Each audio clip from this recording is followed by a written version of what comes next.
If you really want to be a lawyer, be a socialist. If you really want to be a lawyer, be a liberalist. If you really want to be a lawyer, be a communist. If you really want to be a lawyer, be a political. Think. The reason is, law is nothing but an amalgamation of process, of synthesis, synthesizing the society to its logical end.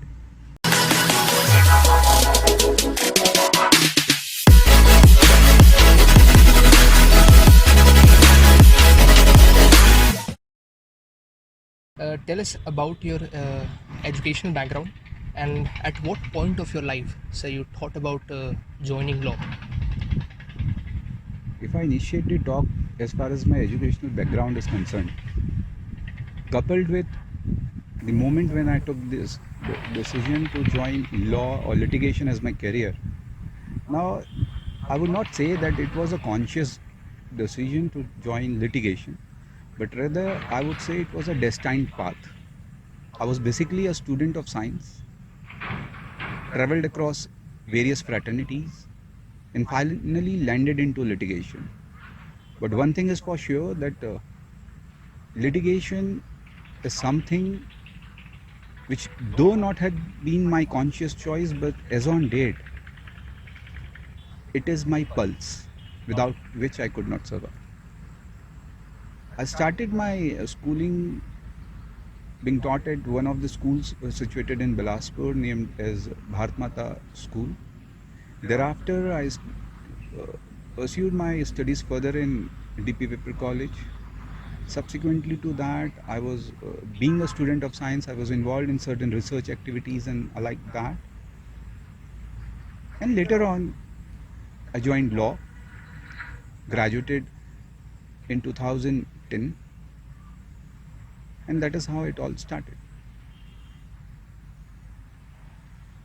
So, after listening to you, you feel more like of a person who is an autodidact, who completely believes in that learning is not something which is stricted to boundaries of an institution, but which is something it is something which is imbibed in one's nature. That is something which one breathes in and breathes out. Learning is something which one keeps on doing in his life. Sir, the next question is, sir, जब एक lawyer, law student खासकर, sir, जब एक law student law पढ़ना शुरू करता है, universities law school में आता है, तो सर उसके दिमाग में एक लॉयर की जो पहचान उसमें वो टू फोल्ड इमेज होती है सर. एक इमेज होती है दिल्ली एंड बॉम्बे के top paid high rated lawyers which are always filled in newspapers, जैसे राम जेठमलानी हो गए या हरीश साल्वे हो गए, अरविंद दातार हो गए एंड ऑल. या फिर उसके दिमाग में सर एक बहुत ही लो कास्ट इमेज होती है लॉयर की, typically belonging to district courts of districts. Sir, so is there any scope, or is there any such lawyer who is not so high rated and not so lowly rated, but is in a very what I would say that in a very poised shape, is a very... To answer that question, I will take you to a lawyer who was a lawyer and who had never been a lawyer. Okay. Now, I say so. He chose to be bar at law. He passed that. Due to some ethical issues, professional issues, he left that. And he was involved more into advocating, I would say, the cause of independence. He too was admired to be into this litigation from one of the best known roaring lion kind of a lawyer, and he is none other than Mahatma Gandhi. You would be amazed when you go with his autobiography, An Experiment with Truth, wherein he has revealed that he was fascinated by Firoz Shah Mehta. Now, Firoz Shah Mehta, while he was practicing there in the London and even in the Mumbai, there is no contemporary of him. And what Mahatma Gandhi said, that looking at him, I feel immediately how would I be so competent to be one of these roaring lions. But subsequently, he imbibed that passion. He came back. He went to South Africa, advocated. And there is one, again, a different story wherein he find that he will not be saying lie or protecting something which is not truthful. And later on, the history knows what Gandhi is. Now, to all those students, those who look at someone to be their icon, I would say mother is the first advocate, the first professional lawyer who protects the interest of the child against the whole society as a whole. Does the mother take the side of a wrong? Never. Now, there might be people with different ethical values. We cannot club everyone to be tamed in one style. We love rainbow. We cannot paint everything to be white and black. In that fashion, if you pretend or proclaim to be just like one of those, one which can be resembled like Jetmalani or Harish Alve or anyone of that stature, I won't recommend it. Even otherwise, presuming that it is such a low casted field wherein you won't be able to survive is even not right either. So what is the right way? And that we find the mention in the Hindustani scriptures wherein we say the Madhyam Marg. So we have to follow what is Madhyam Marg. Then do your work even without having performed the meticulous hard work. We presume at nothing. A Rome cannot be built in a day. So we all are aware of that. I'm not saying to create procrastinations, and I'm even not advising to be lowering your morale. You possess the genes of being the most different and differently abled creature of this world, and that is why you are human. You have kept the whole worldly creatures apart. You dominate the world because of your brain, because of your mental, because of your hard work. So there is no any profession which can stop you from progressing. The only requirement is whether you are determined to or not. If you are determined, pinnacle is nowhere undefeatable. It will be defeated. So very illuminating words, I would say. This is something which every law student will ponder about. So the next question is, so you have played an active role in the public interest litigation. So which is an important pillar of the constitution and the democracy of a country. So what is your opinion about youth being not aware about the constitutional realities? See, the question whether the youth are aware about the constitutional realities or not. Let me tell you one thing. Abraham Lincoln, the famous words about democracy of his, that democracy is for the people, by the people, and of the people. Whatever we reflect in a democratic society, in a democratic form of government, is nothing but how literate our masses are. And youth is nothing an exception. It is one part and parcel of that mass. There is also a different saying wherein we say a democracy without literacy is nothing but hypocrisy. So until and unless we are capable enough to literate our mass, to educate our mass, till then the sunshine is very far away. Now, the shoulders of the youth are important in any democratic system. The reason is They have the power of the pen and the power of the purse. They are the earning person, and they are the person who would be functioning an important role in policy making. So the constitutional values is not only required to be taught to them. What is more required is they imbibe them.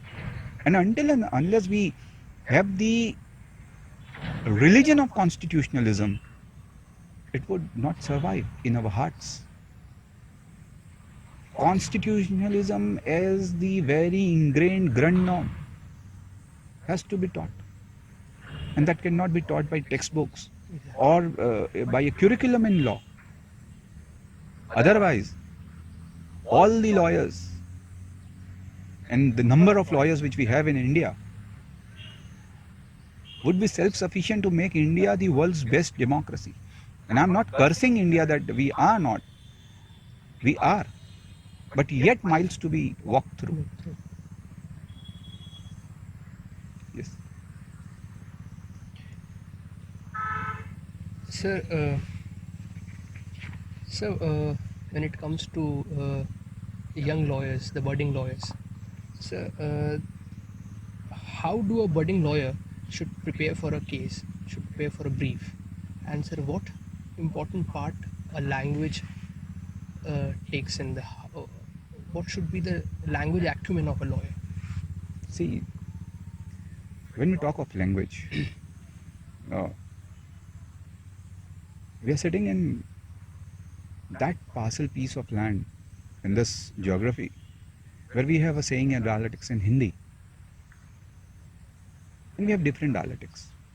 But we have one quote over there कि कोस कोस में बदले वाणी and चार कोस में पानी. So it is like that. कि we have different varieties, different dialectics of our language. Now why is it important? The whole human evolution is based on communication. When we were able to communicate, it is then only when we were able to liberate. And when we are able to liberate, we progress. The civilization progress, the cultural progress. And we create a society which is so stratified that it finds its roots very strong. So language is a must for any lawyer. And not only lawyers, for anyone who wish to communicate anything with anyone. Even, we recite poems because poem is the easiest way to express our thoughts. Now, tracing this small, just back to our profession, what a budding lawyer should do. A lawyer is always budding, let me tell you that. This is a profession where you never grow old because you never retire. Until and unless you attire to have acknowledged that you have satisfied yourself with the knowledge warriorship. So language is not only a must, vocabulary is not only the basic requisite.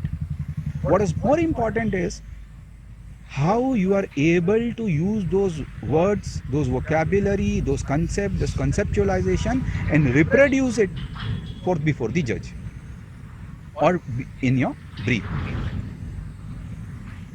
And one must not only be aware of one language.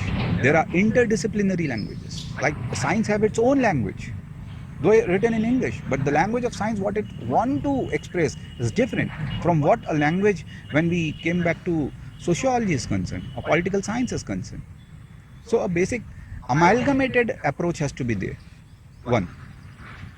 Now second question which you asked is very important. And I would take it as the most important question of our talk. That what a budding lawyer should do and how they should prepare a brief. And brief is nothing but what we called our case. Now suppose we, in a layman language, when a patient comes to a doctor, the doctor would diagnose him with the disease he has. He will think over it, what are the possible ways of curing him, treating him, and what is the most affordable of them. And then he will advise his patient, fine, these are the various options which is available. and according to the capacity and capabilities, they'll go and opt for one of the regime of treatment. Accordingly to a budding lawyer,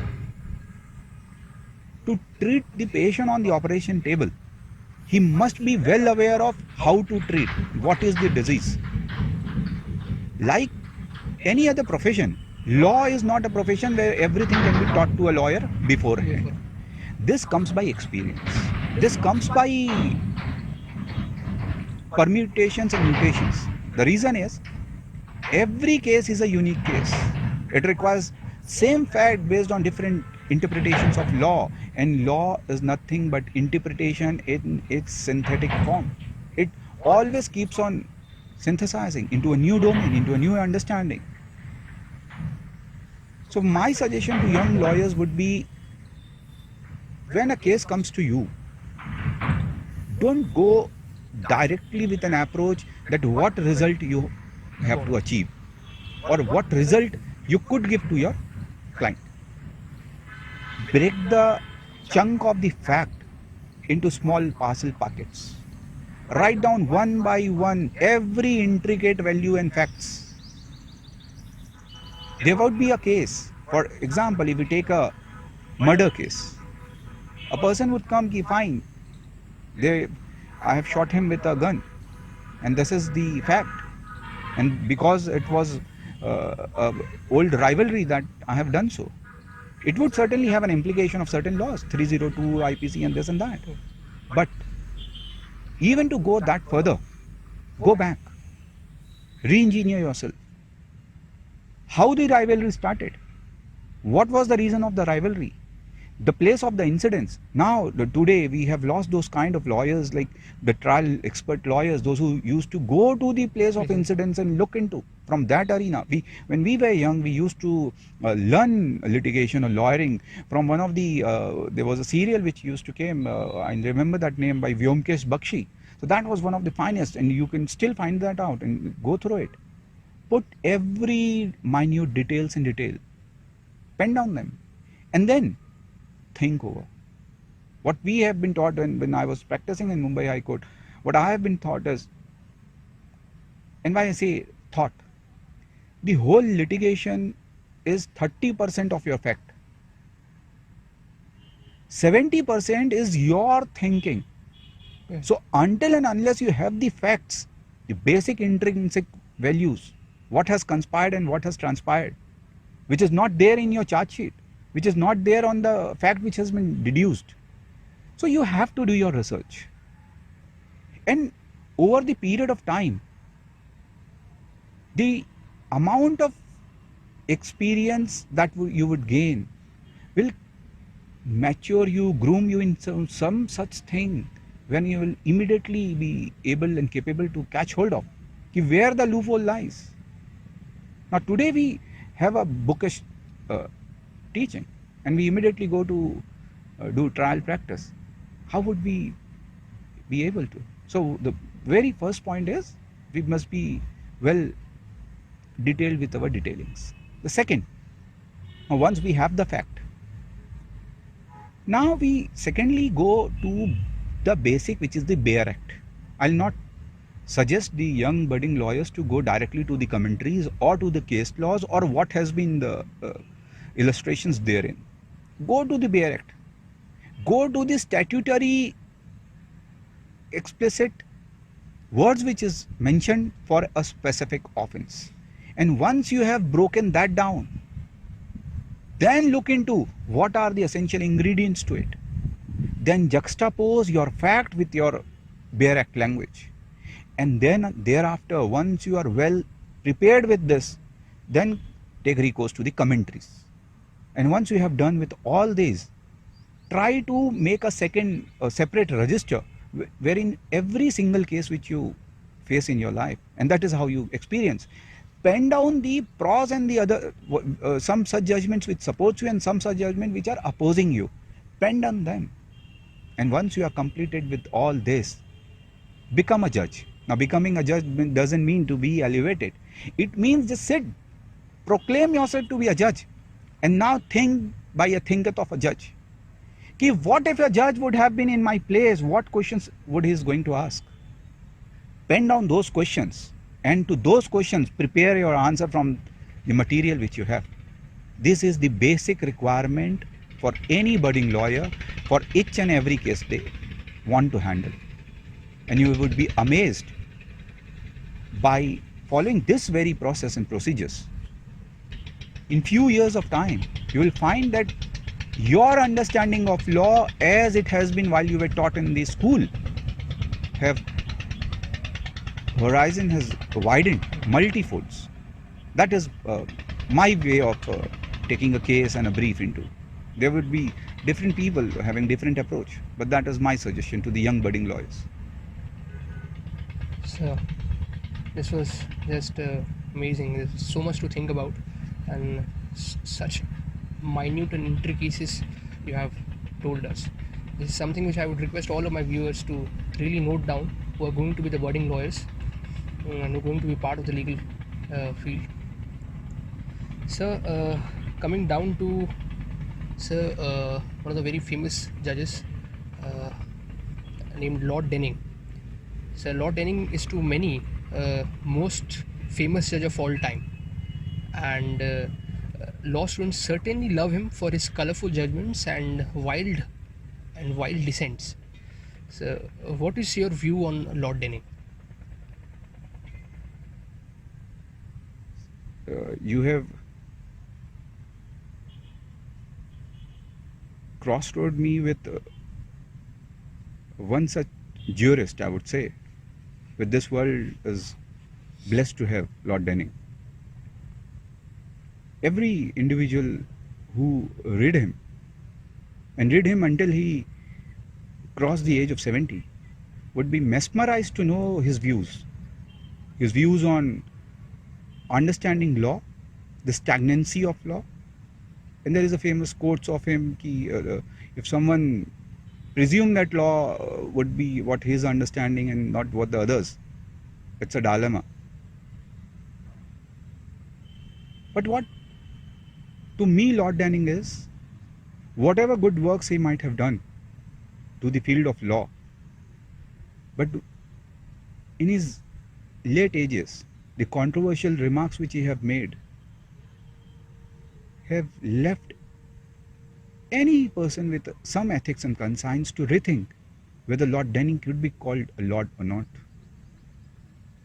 A lord is presumed to be impartial. A lord is always presumed to be not a racist. And I'm sorry to say that. When we read one of the judges of the Supreme Court of India, Justice Patanjali Sastri, his vision enlightens me more than that of Lord Denning. Let me tell you that the last words of Lord Denning, when he said that the black cannot be called to be jurist, they shall not be elevated to be jurist.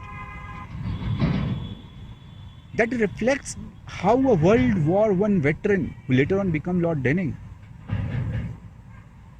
what his views were within his deep conscience. So you proclaim something, you live something, you have a different things to plead and different things to live. That does not convince my conscience. We'll always be indebted to him for the legal visions he have propounded, but he cannot be acquitted for the charges of being a racist. That is what my limited understanding is. And I'm not that big to be a critic of someone. But still, my conscience says we must have to rethink. And as an Indian, we must rethink the jurisprudential understanding which we have been honored with. If we just go through the judgments of Justice Krishna Iyer, one of his book, you might have read that, The Sunset or Dawn of Social Justice. Now, the conceptualization of social justice, what he have presumed to be, amazing. Or Justice Chinappa Reddy, his view on equality, the par excellence.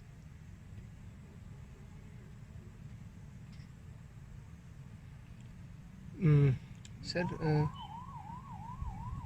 while talking to you, one thing that a lawyer should, among all things, read.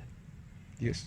And reading, sir, according to you, that how much importance reading is in lawyer's life, and not only reading law books or uh, books which are distinctly related with law, but of all fields. Like, what books should be there in a lawyer's library?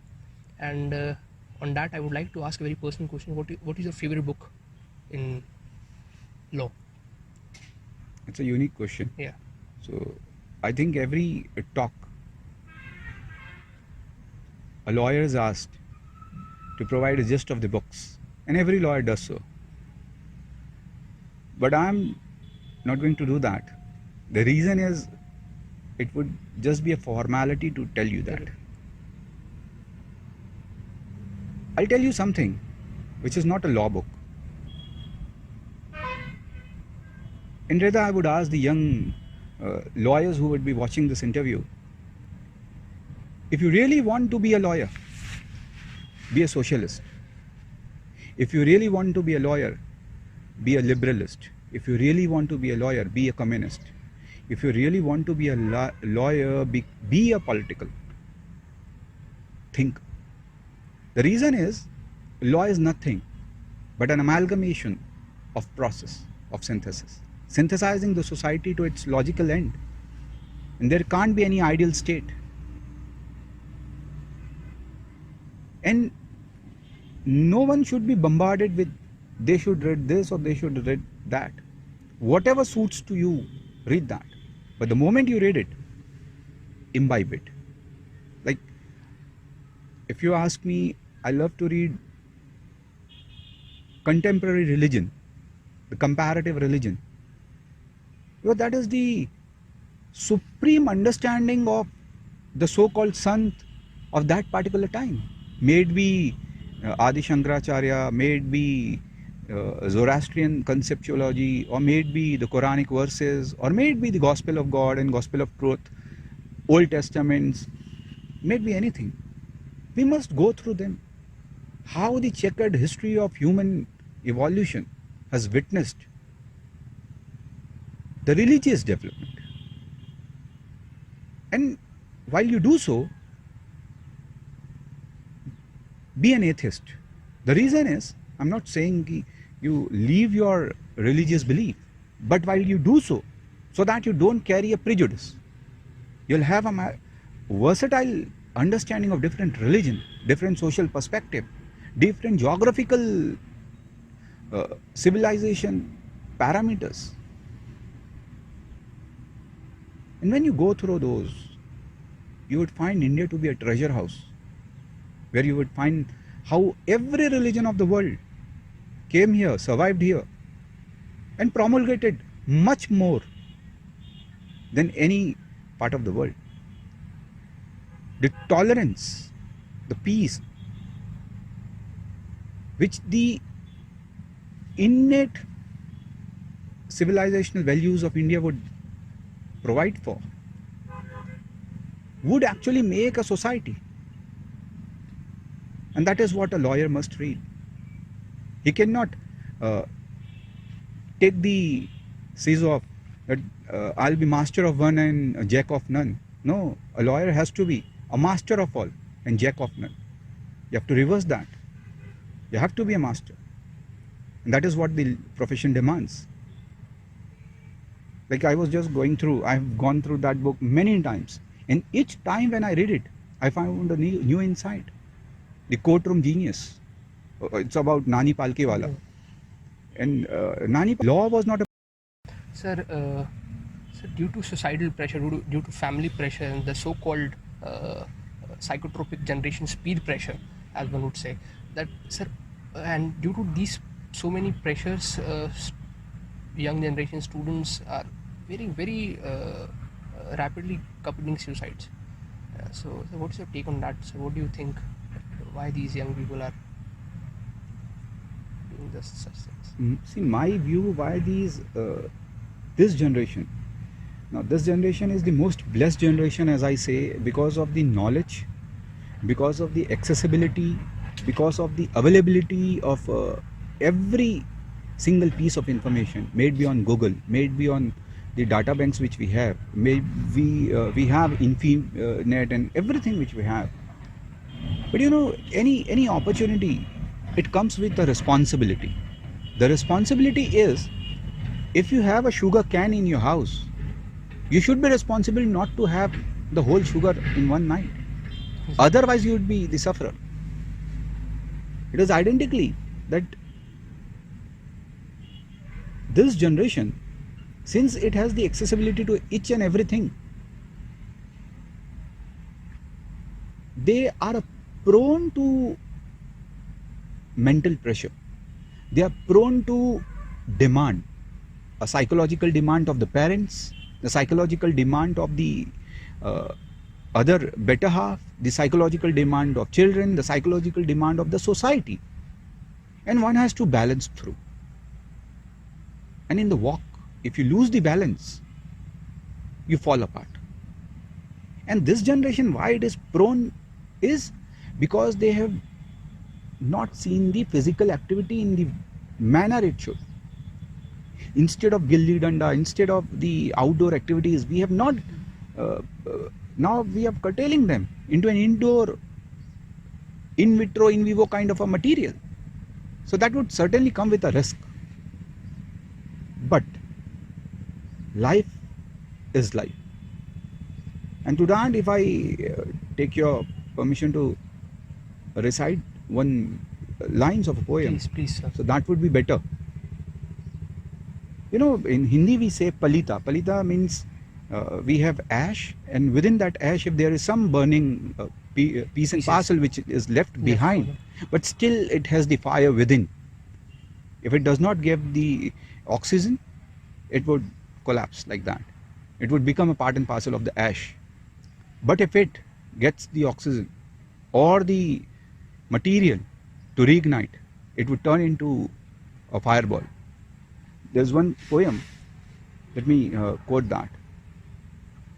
It goes as, हम दीन नहीं हम हीन नहीं, हम दीन नहीं हम हीन नहीं, हम याचक या के गुलाम नहीं, और नारों के नशे में बह जाएं, हम ऐसे भी उमर खय्याम नहीं। वाह। हम अपना लहू बहाते हैं, हम अपना पसीना पीते हैं, है बारूद हमारी जिंदा भी, बेशक हम बुझे पलीते हैं, बेशक हम बुझे पलीते हैं। So to all this youth who are enchanting the livelihood, I would say them, whenever a thought of suicide or some negativity come to your mind, always believe that though the ash is surrounding you, but you are one of that palita who has his barod, his explosive within, and rebound with such a leap, the world recognizes you like an icon. Thank you. Thank you so much. हम दीन नहीं हम हीन नहीं, हम याचक या के गुलाम नहीं, और नारों के नशे में बह जाएं, हम ऐसे भी उमर खय्याम नहीं। हम अपना लहू बहाते हैं, हम अपना पसीना पीते हैं, है बारूद हमारी जिंदा भी, बेशक हम बुझे पलीते हैं, बेशक हम बुझे पलीते हैं, पलीते हैं, हाँ। हैं। बुझा हुआ पलीता दिख रहा है तुमको? वो छोटी सी चिंगारी है, बारूद हमारी जिंदा भी।